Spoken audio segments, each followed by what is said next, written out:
is my 2004 XKR. I've been having an issue ever since I bought the car a few weeks ago. It's a problem that a lot of other people have had. It's when you go from the drive to the manual side of the J Gate that the D flashes and the gearbox goes into limp mode. You also have a loss of the sport button. So I haven't been on forums. I've cleaned the current linear switch that I have fitted. I've even bought another one and fitted it, and neither of those solve the problem. So I'm going to take this apart and investigate a little further. So the first thing that I'll do, I'll take this off here. You do that really easily by prising just in here, either side. He says it's easy.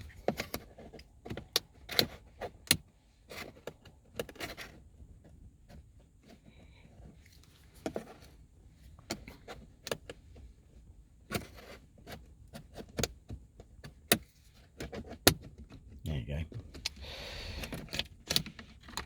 Now you need to remove the two switches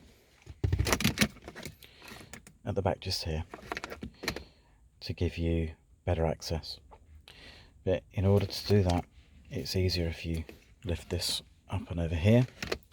To give you easier access, I'll turn on the ignition, and that should mean I can move out of park. So having done that, see if I can disconnect these switches with one hand. There you go, there's one. And there's the other. The next step with the trim tool,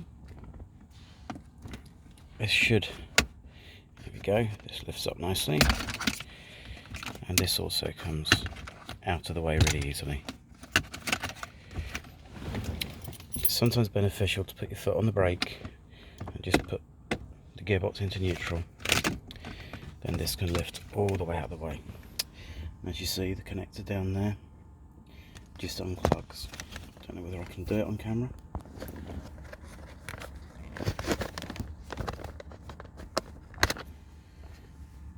Don't know if you can see that. Move that nicely out of the way, and that one. And then that exposes the last two plugs just here and just here. Once those two are removed, the whole centre console will just slide back really easily and expose 6 screws that are on the plastic surround that holds all of this in place. Now, just to add to that, I've found that taking the screws out from here and from here and loosening the 2 screws up the front there gives just a little bit better access to the 2 screws down below. Okay, now that those screws have been removed, this selector is loose, but I just need to take off the gear knob. As you can see, the gear knob I have does need to be replaced because the assembly has come away, although it doesn't look in bad condition. This doesn't look in great condition now, if you see. There's a lot of marks on there, which makes me suspect this has been off a couple of times before.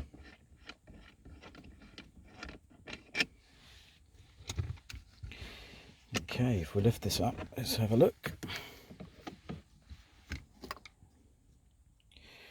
So looking at it, we have a micro switch here.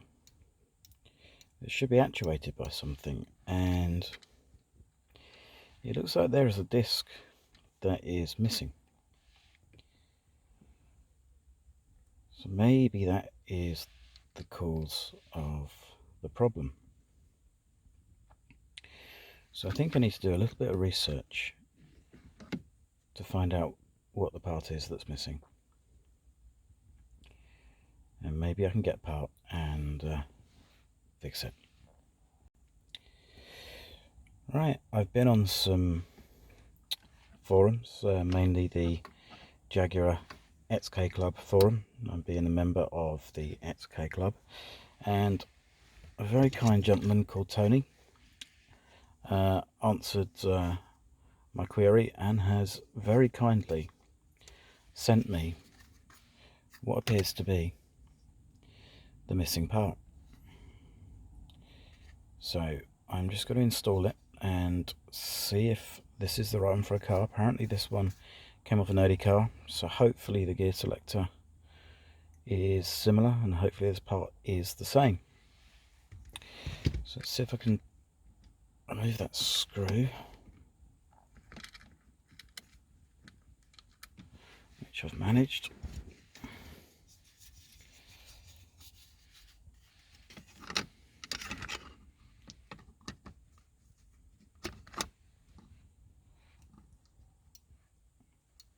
I think that is going to solve the problem. As you can see, if we put the screw and the washer in just here, there is a gap. So I think I need to go and have to fabricate a spacer to take up the slack, because otherwise, looking at it, that's going to wobble around an awful lot and slide up and down, which could cause some issues. Okay, in order to do this, measure, see what gap we're going to need. Let's be very careful, just with one hand. That is 0.210. Let's take another measurement.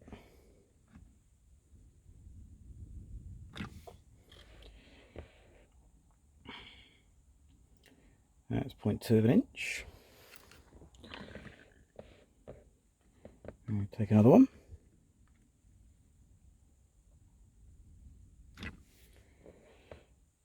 .210. Okay, so let's go and fabricate a suitable washer.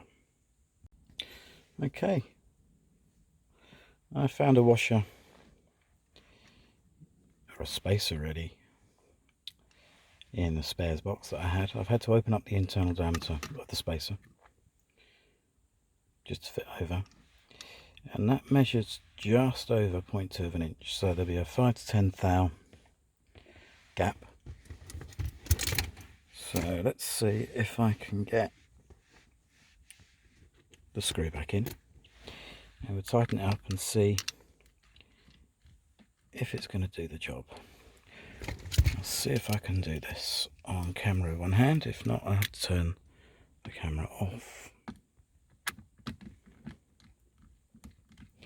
Also using my left hand, which isn't a good thing.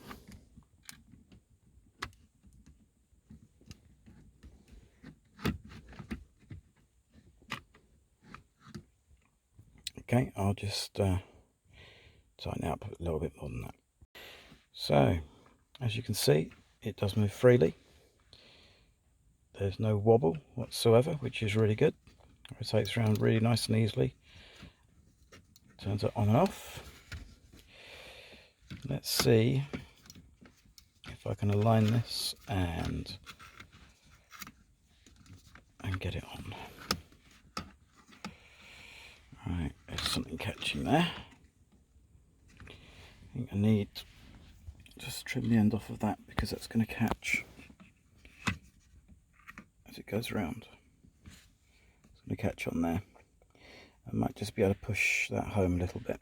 It looks like it's migrated. Okay, as you can see, all I managed to do actually, I just had to push them in slightly, just with the flat blade screwdriver. Just get that aligned.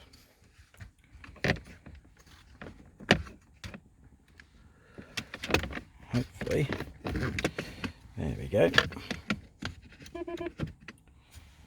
So,